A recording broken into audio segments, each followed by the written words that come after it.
Hello student, हम पढ़ रहे हैं 11th क्लास का लेसन 4th जो है स्वतंत्रता और समानता। पिछले वाले वीडियो में हमने बात की थी स्वतंत्रता के विविध रूपों की, यानी कि विविध प्रकार कौन कौन से हैं, जो स्वतंत्रता के प्रकार कौन कौन से हैं उनके बारे में हमने पिछले वाले वीडियो में बात की थी। पिछले वाले वीडियो में आपने स्वतंत्रता के जो 10 रूप हैं, 10 प्रकार हैं, उनके बारे में हमने बात की थी, जिसमें आपने पहला प्राकृतिक स्वतंत्रता पढ़ा था, व्यक्तिगत स्वतंत्रता, नागरिक स्वतंत्रता, राजनीतिक स्वतंत्रता, आर्थिक स्वतंत्रता, धार्मिक स्वतंत्रता और नैतिक स्वतंत्रता, सामाजिक, राष्ट्रीय और संवैधानिक स्वतंत्रता। आपने पिछले वाले वीडियो में ये सब आप पढ़ चुके हैं। आज इस वीडियो में हम पढ़ेंगे स्वतंत्रता के लिए आवश्यक शर्तें कौन कौन सी, उसके बारे में इस वीडियो में बात करेंगे। तो वीडियो को ध्यान से देखें और समझने का प्रयास करें। तो शुरू करते हैं। स्वतंत्रता के लिए आवश्यक शर्तें। मानवीय स्वतंत्रता के अनुसंरक्षण हेतु स्वाभाविक परिस्थितियां समाज में आवश्यक हैं। इसके अभाव में स्वतंत्रता का अस्तित्व संकट में पड़ जाता है। ये कौन कौन सी आवश्यक शर्तें हैं देखते हैं। पहली है इसमें व्यक्ति की स्वतंत्रता के प्रति निरंतर जागरूकता होनी चाहिए। दूसरी जो बात है वो क्या है, नागरिक की निडरता और साहस होना चाहिए। तीसरी बात इसमें की गई है समाज में लोकतांत्रिक भावनाओं का पनपना। समाज में लोकतांत्रिक भावनाएं जब तक नहीं होगी तब तक स्वतंत्रता की कल्पना नहीं की जा सकती। इसी तरह चौथी जो बात बताई गई है वो है स्वतंत्रताएं लोकतांत्रिक शासन में पनप सकती है। पांचवी बात है साथी नागरिकों को विशेषाधिकार प्राप्त नहीं होना। जो साथी नागरिक हैं उनको विशेषाधिकार प्राप्त नहीं होनी चाहिए, सबके लिए समान व्यवस्था होनी चाहिए। किसी को किसी प्रकार से अधिक स्वतंत्रताएं उसे प्राप्त नहीं होनी चाहिए। अधिक स्वतंत्रता प्राप्त होने से, किसी को विशेषाधिकार देने से जो स्वतंत्रता का जो मौलिक रूप है वो प्रभावित होता है। जो छठी इस पर बात की गई है वो है आर्थिक दृष्टि से समतामूलक समाज की स्थापना, यानी कि आर्थिक दृष्टि से सभी को समान अवसर प्राप्त हो। इस वजह से क्या है, सभी को आर्थिक रूप से समान रूप से जो आवश्यक शर्तें हैं वो होनी चाहिए। आर्थिक स्वतंत्रता आपने जब पढ़ा था तो आर्थिक स्वतंत्रता में आपने जाना था कि नागरिकों को जो जीवन निर्वाह हेतु कम से कम इतना उसका आर्थिक स्तर इतना अच्छा होना चाहिए जिससे वो स्वयं और अपने परिवार का जीवन निर्वाह कर सके। पक्षपात विहीन विधि का शासन। पक्षपात विहीन यानी कि किसी प्रकार कानून जो विधि के समक्ष सभी की समानता होनी चाहिए। प्रेस की स्वतंत्रता यानी कि जो मीडिया है उनको किसी भी प्रकार किसी भी दबाव में आकर जो वास्तविकता है उसको छुपाना नहीं चाहिए। वास्तविकता से परे हटकर कोई बात नहीं करनी चाहिए। निष्पक्ष जनमत यानी कि जो भी वोटिंग होती है, जनमत संग्रह कराए जाते हैं वो निष्पक्ष होने चाहिए। उसमें किसी प्रकार का जो भेदभाव नहीं होना चाहिए। 10वीं जो बात इसमें बताई गई है समाज में शांति और सुरक्षा का वातावरण। समाज में हमेशा शांति यानी कि जो भारतीय समाज है उसमें समाज में शांति और सुरक्षा का माहौल हमेशा बना रहना चाहिए। शांति, दंगे, लड़ाई झगड़े, आतंकवाद ऐसी घटनाओं से जो स्वतंत्रता है वो बाधित होती है। स्वतंत्र न्यायपालिका के लिए आपने पढ़ा, न्यायपालिका में पढ़ा कि किस प्रकार न्यायपालिका को शासन का अंग माना जाता है। न्यायपालिका क्या है, स्वतंत्र होनी चाहिए। न्यायपालिका किसी भी दबाव में आकर किसी प्रकार का निर्णय नहीं कर सकती। संविधानवाद, संविधान को सर्वोच्च रखना चाहिए। संविधान की जो बातें हैं, संविधान में लिखी गई जो भी बात बताई गई है उसका समान रूप से पालन करना ही क्या है, समाजवाद कहलाता है, संविधानवाद कहलाता है।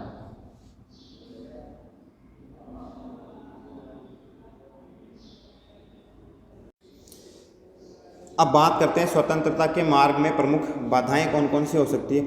स्वतंत्रता के मार्ग में प्रमुख बाधाएं कौन कौन सी है। पहली इसमें है अपनी स्वतंत्रता के लिए जागरूकता का अभाव। अपनी स्वतंत्रता के लिए जागरूकता का अभाव होना चाहिए। अशिक्षा, स्वतंत्र मतलब जो भी अशिक्षा यानी कि शिक्षा का अभाव भी इसमें महत्वपूर्ण कारक माना जाता है। गरीबी और संसाधनों का अभाव भी इसका महत्वपूर्ण स्वतंत्रता के लिए प्रमुख बाधाएं मानी जाती है। इसी तरह न्यायपालिका के कार्यों में हस्तक्षेप करना।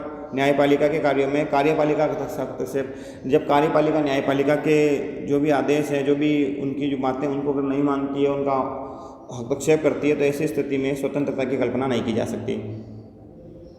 संविधान और कानूनों के प्रति सम्मान का अभाव। संविधान और नियम के प्रति, कानूनों के प्रति विधि के समक्ष आदर भाव नहीं होगा तब भी समानता की कल्पना नहीं की जा सकेगी। इसी तरह अराजकता का वातावरण, समाज में अराजकता होगी यानी दंगे फसाद लड़ाई झगड़े होंगे तब भी क्या है, स्वतंत्रताएं बाधित होगी। कार्यपालिका का स्वेच्छाधारी आचरण, कार्यपालिका जब स्वेच्छाधारी हो जाएगी, जब किसी प्रकार से कार्यपालिका किसी बात को नहीं मानेगी, स्वतंत्र हो पूर्णतः स्वतंत्र होकर किसी प्रकार नए नए नियमों और कानूनों ऐसे कानूनों का ऐसी विधियों का निर्माण करेगी जो देश राज्य के लिए घातक है, नागरिकों के लिए घातक है, तो ऐसे में स्वतंत्रता की कल्पना नहीं की जा सकती। राष्ट्र विरोधी तत्व और आतंकवाद, जो राष्ट्र विरोधी गतिविधियां और आतंकवाद अगर जब तक समाज में रहेंगे तब तक स्वतंत्रता की कल्पना नहीं की जा सकती। स्वतंत्रता प्रमुख जो बाधाएं आती रहेगी। अब बात करते हैं समानता। समानता कौन कौन, समानता के बारे में बात करते हैं, यानी कि इक्वलिटी किस प्रकार से होनी चाहिए। समानता की अवधारणा की उत्पत्ति विशेषाधिकार प्रथा के विरुद्ध प्रतिक्रिया के रूप में हुई है। प्रकृति ने सभी मनुष्यों को जन्म के साथ ही समान उत्पन्न किया है। असमानता का निर्माण मानव निर्मित परिस्थितियों के कारण होता है।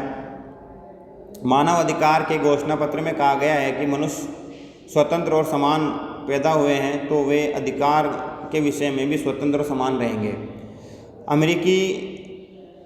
अमेरिका का स्वतंत्रता का घोषणा जो पत्र है 1776 में भी ये कहा गया है कि हम इस सत्य को स्वयं सिद्ध करते हैं कि प्रकृति ने सभी मनुष्यों को समान उत्पन्न किया है। अमेरिका के जो स्वतंत्रता का घोषणा पत्र है उसमें भी कहा गया है कि हम सभी मनुष्य क्या करते हैं, जो भी बातें मनुष्य जो क्या है, प्रकृति ने सभी मनुष्यों को समान रूप से उत्पन्न किया है। तो ऐसी स्थिति में क्या है, सभी मनुष्य समान हैं और समानता सभी पर समान रूप से लागू होनी चाहिए। अब बात करते हैं समानता का अर्थ और उसकी परिभाषा क्या क्या है उसके बारे में बात करते हैं। समानता का अर्थ, समानता उस परिस्थिति का नाम है जिसके कारण सभी मनुष्य को अपने व्यक्तित्व के विकास हेतु समान अवसर प्राप्त हो सके, साथ ही सामाजिक विषमताओं के कारण उत्पन्न होने वाली असमानताओं को समाप्त किया जा सकते। समाज में सभी व्यक्तियों को एक समान किए जाने वाले हर संभव नहीं है। प्रकृति ने सभी लोगों को शारीरिक और मानसिक रूप से योग्यताएं प्रदान की हैं। सभी मनुष्य सामाजिक और शारीरिक और मानसिक रूप से समान योग्यताएं नहीं दी है।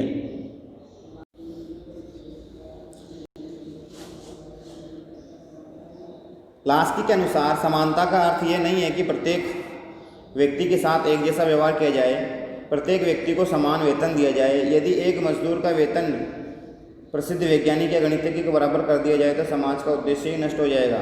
इसलिए समानता का ये अर्थ है कि कोई विशेष अधिकार वाले वर्ग नहीं रहे और सबको समान उन्नति के अवसर प्राप्त हो सके। यही समानता का सही मायने हैं। समानता का अर्थ ये नहीं है कि सभी को समान रूप से समान कर दिया जाए। जैसे मान लीजिए गणितज्ञ एक वैज्ञानिक है या एक डॉक्टर है और एक मजदूर व्यक्ति है, तो उन दोनों को वेतन समान रूप से नहीं मिल सकता। समानता यहाँ नहीं हो सकती। समानता का अर्थ है कि सभी लोगों को समान रूप से उन्नति के समान अवसर प्राप्त हो, कोई व्यक्ति किसी भी पद को प्राप्त कर सके, ये है समानता। न कि ये है कि सभी को समान वेतन दिया जाए, आर्थिक रूप से सबको बराबर कर दिया जाए। अगर ऐसा करेंगे तो समाज का उद्देश्य नष्ट हो जाएगा। तो अब बात करते हैं समानता के आधारभूत तत्व। समानता के आधारभूत तत्व कौन कौन से, इनके बारे में बात करते हैं। बेसिक एलिमेंट्स ऑफ इक्वलिटी, यानी कि समानता के आधारभूत तत्व। फर्स्ट है, इसमें देखते हैं।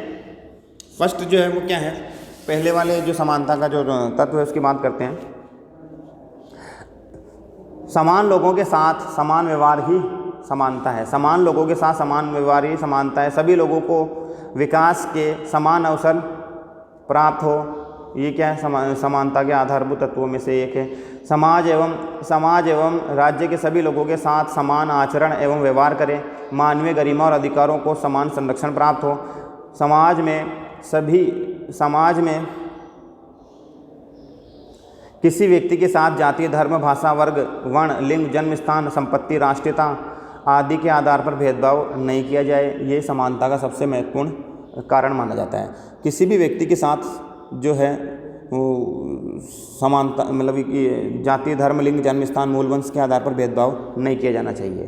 तो यहाँ तक ठीक है। प्रत्येक व्यक्ति को समाज में समान महत्व दिया जाए, ये समानता के प्रमुख आधारभूत तत्वों में से एक माना जाता है। सभी व्यक्तियों को समाज में सभी व्यक्तियों को समान रूप से अधिकार प्राप्त हो, सभी लोगों को मतलब जो समाज में समान व्यवहार उसके साथ किया जाए, तो इसमें क्या होगा, समाज की जो आधारशिला है वो समान रूप से रखी जाएगी।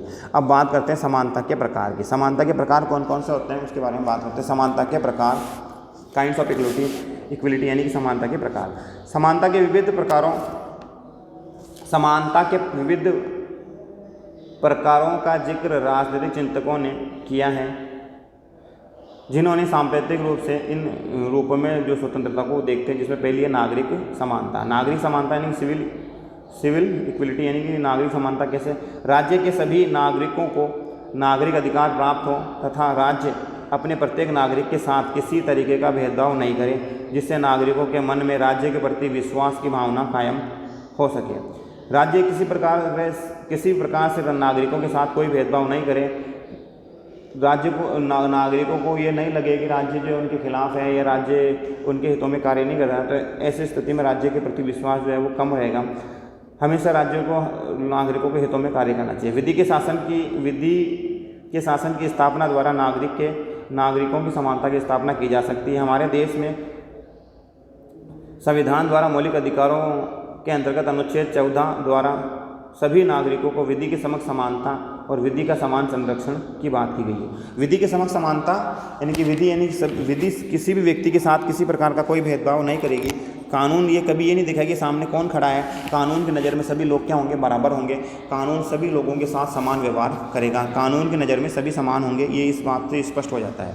लेकिन तो दूसरी बात की गई है विधि का समान संरक्षण, ये बात कुछ अलग हो जाती है। इससे ये पता चलता है कि विधि सभी लोगों के साथ समान व्यवहार नहीं कर सकती। यानी कि कोई व्यक्ति मान लीजिए शारीरिक रूप से अक्षम है, यानी कि वो यूँ मान लीजिए कि वो कोई भी कार्य अच्छे ढंग से नहीं कर सकता जैसे कि आप और हम कर सकते हैं, तो ऐसी स्थिति में जो विधि है उसका समान संरक्षण नहीं हो सकता, भेदभाव करना पड़ेगा। तो ये जो भेदभाव रहेगा ये सकारात्मक भेदभाव है। इसको उदाहरण से समझते हैं। जैसे मान लीजिए कोई व्यक्ति है, जैसे हम और आप एक साधारण व्यक्ति है, आपको और हमको कहा जाए कि आप 1 किलोमीटर दौड़ कीजिए, 1 किलोमीटर की दौड़ करनी है 5 मिनट में, तो आप नहीं कर सके, आसानी से कर पाएंगे, जबकि जो विकलांग व्यक्ति है वो इसको अच्छे ढंग से या यूँ कह लीजिए कि वो अच्छा परफॉर्म इसमें नहीं कर पाएगा। तो ऐसे स्थिति में आपको अलग अलग वर्ग बनाने पड़ेंगे, ऐसे अलग अलग नियम बनाने पड़ेंगे। ये जो नियम, ये जो व्यवस्था है, यही क्या है, विधि के समान संरक्षण की अवधारणा को स्पष्ट करता है। ये अमेरिका की अवधारणा है, इस बात को आप ध्यान रखें। अब बात करते हैं राजनीतिक समानता। राजनीतिक समानता क्या, राज्य के सभी नागरिकों को बिना किसी भेदभाव के राज्य के कार्यों में भाग लेने की समानता हो। राज्य के सभी नागरिकों को बिना किसी भेदभाव के राज्य के कार्यों में भाग लेने का समान अधिकार प्राप्त हो। सभी वयस्क नागरिक जो अन्य योग्यताएं पूर्ण करते हो को समान रूप से मताधिकार, निर्वाचन हेतु अभ्यर्थना देने, सार्वजनिक पदों को प्राप्त करने और राजनीतिक समानता प्रजातंत्र की आधारशिला है। राजनीतिक समानता प्रजातंत्र की आधारशिला मानी जाती है। सभी लोगों को राजनीति में सक्रिय रूप से भाग लेने का समान रूप से अधिकार प्राप्त हो, यही क्या है, राजनीतिक समानता कहलाती है।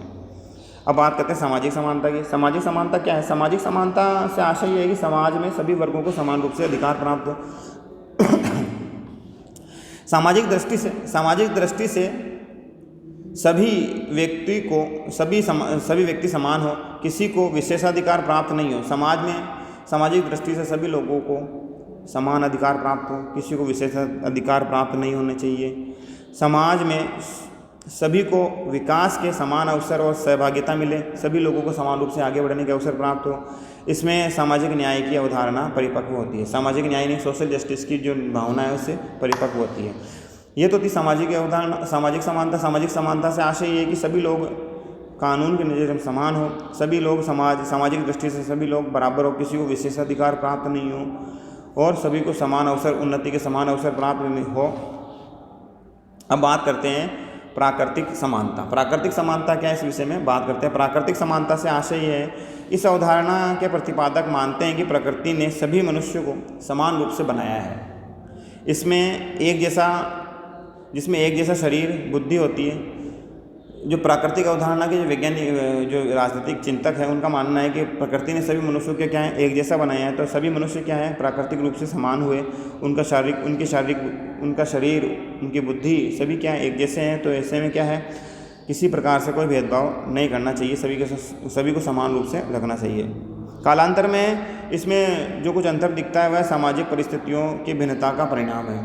देखिए प्रकृति ने तो सभी को समान रूप से समान बनाया है, लेकिन हम जो भेदभाव देखते हैं ये भेदभाव क्या है, ये समाज में उत्पन्न भेदभाव है और इसी को आधार बनाकर क्या है अलग अलग वर्गों को अलग अलग विशेष अधिकार प्राप्त होते हैं, विशेषाधिकार प्राप्त होते हैं। ये विशेषाधिकार जो है इस विशेषाधिकार को ही हम कहते हैं सकारात्मक भेदभाव कहते हैं।